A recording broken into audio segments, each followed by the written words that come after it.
Hello, friends. This is the first reading vlog in the new apartment on the new couch. Let me get the book. That's my lunch. um, and it's gonna be my most hated book from childhood. That is The Jungle by Upton Sinclair. The Jungle. Now, I had to read this in 8th grade because I was in a lot of trouble, and I did it for extra credit because I thought school was stupid and didn't want to do the work. So my teacher gave me the opportunity to read this for extra credit to replace one of my zeros, and I did, and I hated it. I thought it was boring, boring, boring. So I've read the first 15 pages, and yes, I can see how I thought it was really, really boring at age 14. That was a long time ago, and I'm twice as old now, and I'm gonna give it another go, and I am loving the writing so far, although not much has happened, which is probably why I hated it when I was 14, you know. So 15 pages in, it's a new lease on life for you, Upton. We'll see if you hold up.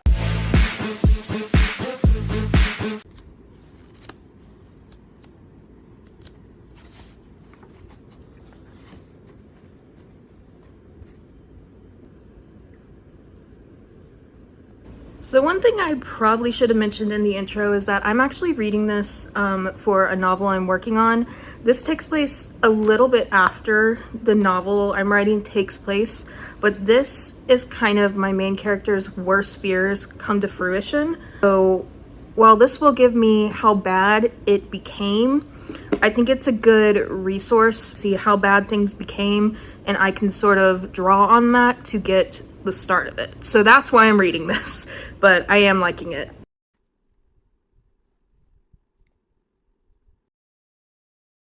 Don't you love my reading here? It takes me a while to do my hair, and I'm gonna do it later today.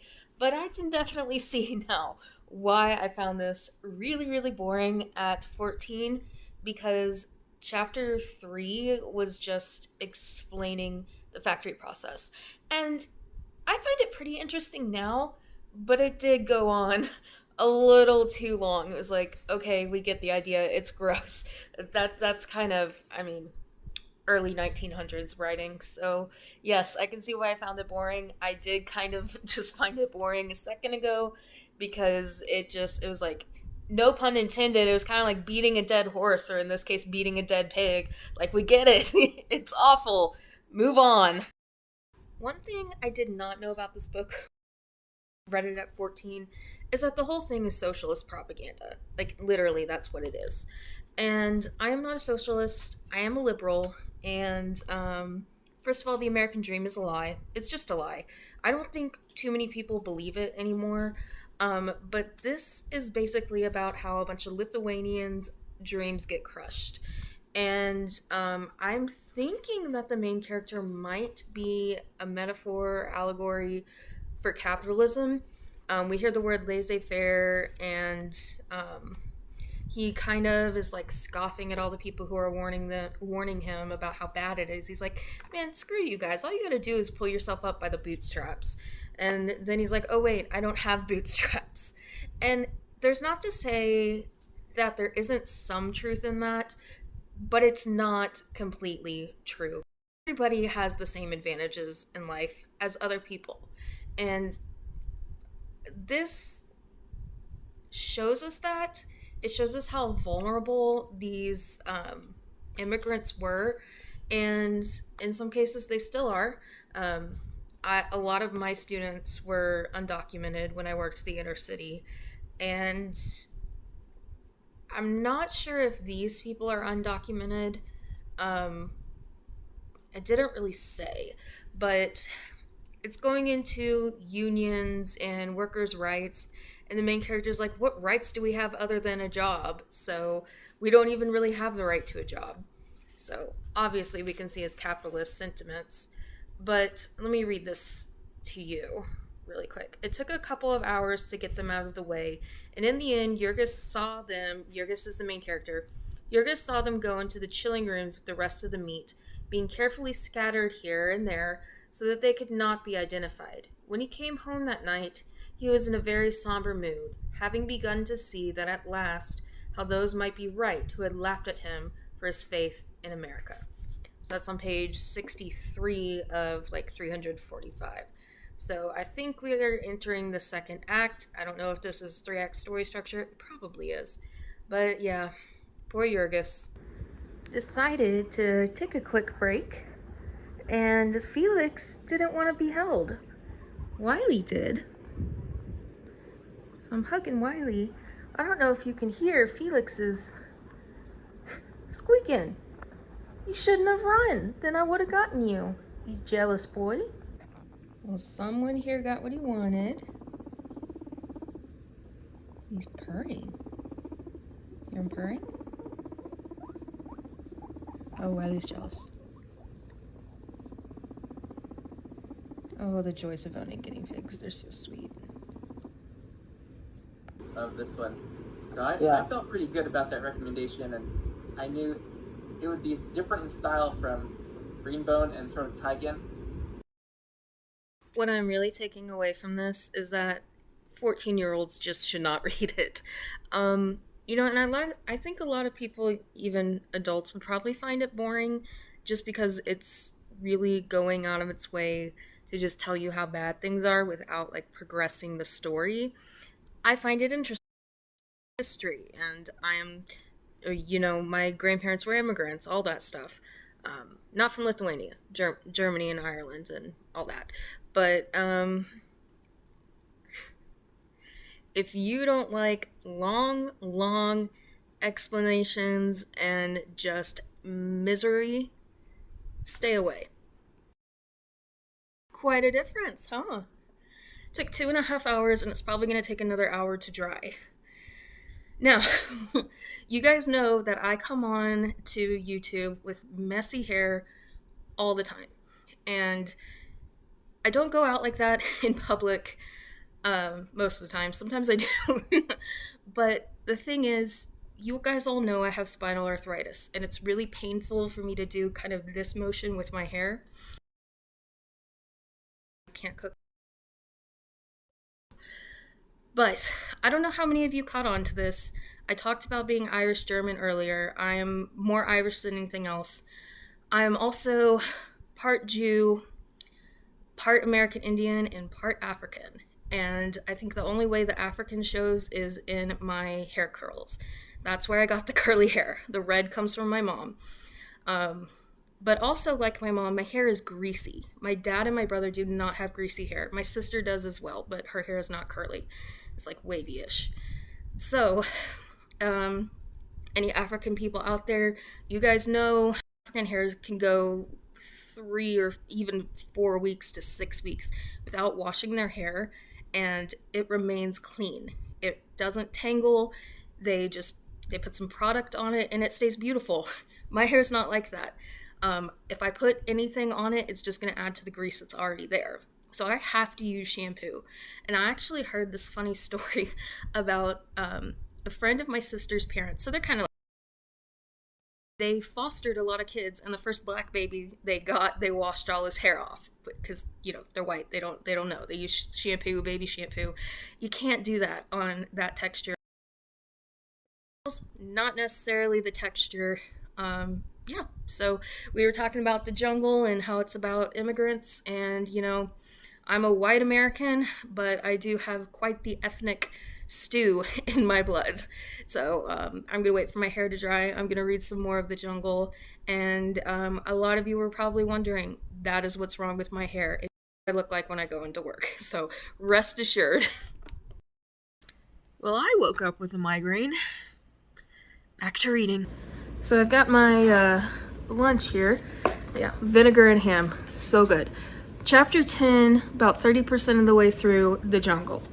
And probably what you know, even if you haven't read this book, is that it talks about some seriously disturbing meat production. So much so that the horrific conditions of the workers would cause them to drop dead right there into the acid vat, and they would just get cooked into the lard, which is darkly funny in a way. Like, that's my kind of humor. Like, you're literally buried in your work.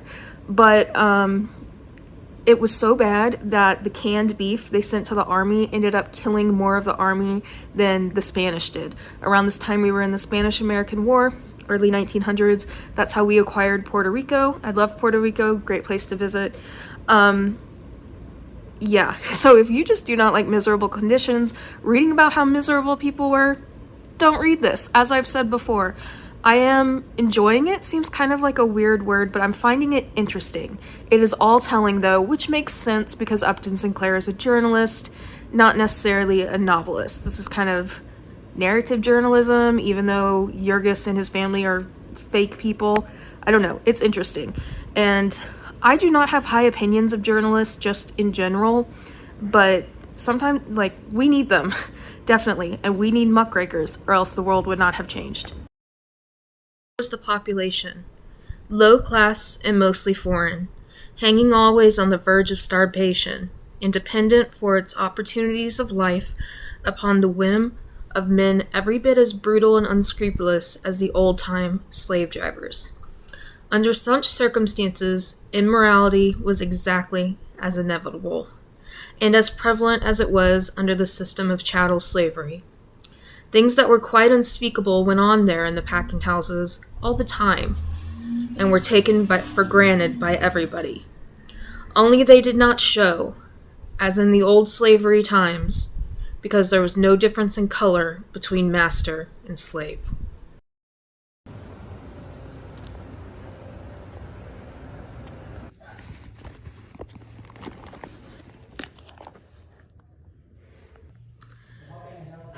Doctor again. Jeez. Look at my little reading buddies. I mean, is there anything cuter? Felix, the one on the right, just let out a big yawn. Felix, can you yawn for us again? Or are you just kind of deer in the headlights? Like, what is this thing in front of me? This is a phone. You see the phone? Wiley's like, oh my god, they're so cute. I'm currently having a Discord conversation with our friendly YouTube Marxist. I've been on his channel. You guys know who it is. It's Rafe. I'm talking to Rafe. So I asked him if he'd read this. He said yes. I was like, I think the socialist propaganda is kind of a failure in this. He goes, too starry-eyed. I agree. There's this saying where Upton Sinclair wanted to hit America in the heart but ended up hitting us in the stomach. It did lead to the first food laws being passed in the U.S. Player for the FDA, but it really just, its comparisons to chattel slavery is over the top, and I think that's where the starry-eyed comes in. Wage slavery and what we did to the immigrants during this is bad, but nothing is worse than race-based chattel slavery. That's the worst thing humans have ever done. So I don't think there's anything worse to be in 1904 than Jorgis Rutkus, but he's finally met somebody rich, and he's in awe of this person's house, and the person's like a drunk 18-year-old kid. It's pretty funny. It's a good bit of levity. We need this, but this is hysterical. It says, Master Freddy stood for a moment or two, gazing about him. Then out of the next room, a dog emerged, a monstrous bulldog, the most hideous object that Jurgis had ever laid eyes upon. So I'm currently saving up for a dog. It's going to be a poodle, and I have never wanted a bulldog. This doesn't say if it's an English or French bulldog, but there are tons of French bulldogs around where I live, and they're ugly. The one image which the word socialist brought to Jurgis was of poor little Timosius Kuzlieska, who had called himself one, and would go out with a couple other men and a soapbox to shout himself hoarse on a street corner Saturday nights. Morning. So, hoping for two things today. One, to finish the jungle, and two, for the guy who claims he's gonna fix my dishwasher to come to my apartment. So I'm probably about 80% done with this novel, and there have been, in the last 30 or 40 pages, a lot of women in kimonos. Yes, Japanese robes. Maria had on nothing but a kimono and a pair of stockings. What? Why in Chicago in 1906 are Lithuanian women wearing kimonos. I'm gonna have to do some research there. So the resale value of this book is going down. Felix, this is not food. All right, is Wiley gonna get on the action? Wiley, you want some jungle? You want some jungle, Wiley? Or are you just gonna hang out over there? Man. Only 30 pages left, and I've just about had enough. Pages and pages of just how amazing socialism is. It's like, ugh. Half a life later, I literally first read this half my life ago.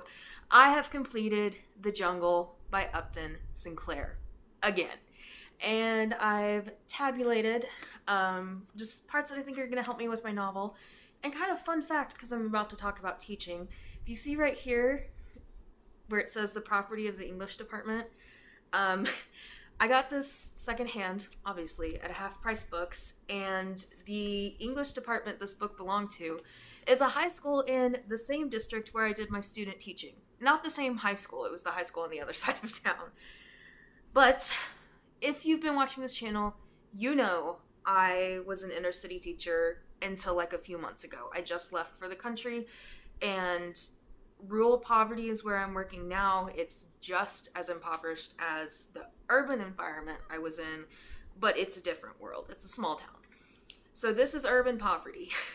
And in this time when there were no checks and balances, when it came to corporations, being poor was seen as a character flaw. And 8th grade was not too long after Hurricane Katrina. And I recently asked my mother, do you really think they let all those people die because they were black? And she said, yes. 2005 me, of course. I was over there thinking, pull yourself up by the bootstraps. And then I just kind of looked at her and laughed. I was like, oh wait, I don't have bootstraps. When I first got into teaching, obviously I'm a white American. 80% of my students were Hispanic, 50% were black. And so, no, 8% were Hispanic, 20% were black. And so I came in as just a white lady with bright red hair, and they didn't trust me. I don't blame them, but I had to kind of establish, I am not the typical, white lady who comes into the inner city wanting to change children's lives. Because if you want to change the kids' lives, you have to presuppose two things. One, that you can change their life, that it's literally possible, and two, that they want their life changed. That's where a little bit of truth comes into that, where it's you have to want your life changed. You have to want your life to be changed. But that doesn't make you a bad person or a lazy person if you're content with the plight you're living in. I know many students who, they were great students, and it is unfortunate that, instead of going and, climbing up the corporate ladder, they just settled to be a sonogram technician or to work in construction because they had no greater ambition. And a lot of it is a personal choice.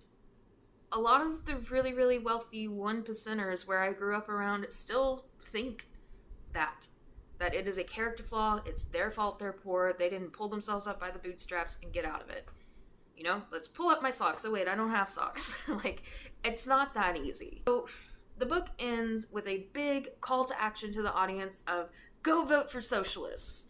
And I think the last man in the United States to run for the Socialist Party was Eugene Debs in 1920 or something like that. Socialism died out. It's kind of coming back again, but it's not socialism. The whole democratic socialism thing, it's not socialism. It's just liberalism. I'm not a socialist.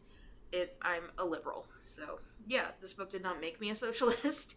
I'm giving it 3 stars because there was just so much telling, and the ending was so drawn out and boring. It was just, let's go socialism, let's go socialism. Shut the hell up and tell me what happened to Jurgis type thing. So yeah, I can see why I hated this at 14. I'm not too fond of it right now at a much older age. So a less patient, very much younger me who was being forced to read this, was not wrong. Moral of the story, guys, okay? The moral of the story of the jungle is that socialism will save the world. Harris 2024.